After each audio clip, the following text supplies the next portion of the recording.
Hello, Kirsten Engel. Welcome to You Can't Beat Blue. Hello, great to be here. Now, how are things in Arizona? What is the current temperature there today? Let's say it's just a little bit on the toasty side. It has been an opportunity to talk about climate change. And, we are ground zero in terms of climate change, and we are living it. I mean, we're hitting all these records. It is hot and it's dangerous heat. I was just reading about some hiker who has collapsed and is seeking medical care for the heat. Older people, this is not good, and yet this is what we're going to be stuck with unless we take some action soon on climate change, and we're just not doing enough yet. Well, it's interesting. Let's talk about that. Now, you're an instructor. You're a teacher. You teach young people. Do you feel that generation has woken up to the crisis of climate change in a way that older generations may not have? Are they going to be the ones that save us?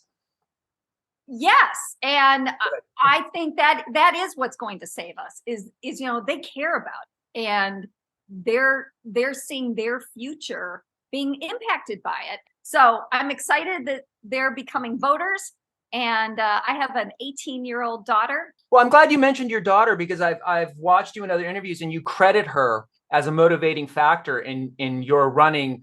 I really do credit her for getting me to be active politically, because it is the political process that controls so many of these issues, from education funding to action on climate change to reproductive rights. You mentioned reproductive rights. I have to imagine that a lot of moms in this country who have daughters 18, 19, 20, 21, this is a huge issue for them. Absolutely. This is their future.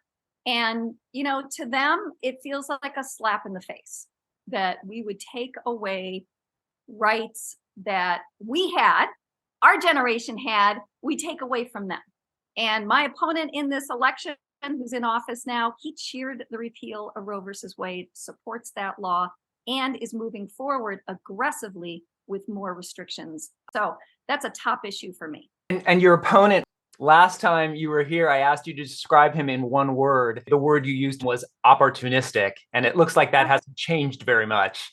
What word would you use to describe him this time around? Extreme. He's showing his true colors as a MAGA extremist. That is not the way he campaigned. He tried to present himself as a moderate, but that is not the way he has been voting. We suspected that, and that's what we're getting. We're getting an extremist who is voting down the line on stripping women of reproductive rights and aggressive stance. He supports HR 7 that's pending in Congress right now that would kick millions of women off of their private health care plans. He's voted against the accessibility of medication, which is so important to this Arizona district, much of which is rural. People do not have ready access to clinics or doctors. He would vote against repeal a Pentagon policy that enables women to access reproductive care. So he's extreme. He doesn't have a spine. Isn't there a video of him where a supporter goes up and asks him what his take is on reproductive rights, and then immediately his aides come around and be like, "You got a phone call. Come with us quickly." Right? He won't even talk about it now. It went viral. So he was just running away from being upfront with the voters. He's voting against reproductive rights, and that is not where this district is. Hey, thanks for watching. Don't forget to subscribe to You Can't Beat Blue on YouTube, Instagram, TikTok, and Twitter. And you can send your questions and comments to me directly at youcan'tbeatblue@gmail.com. I answer them all.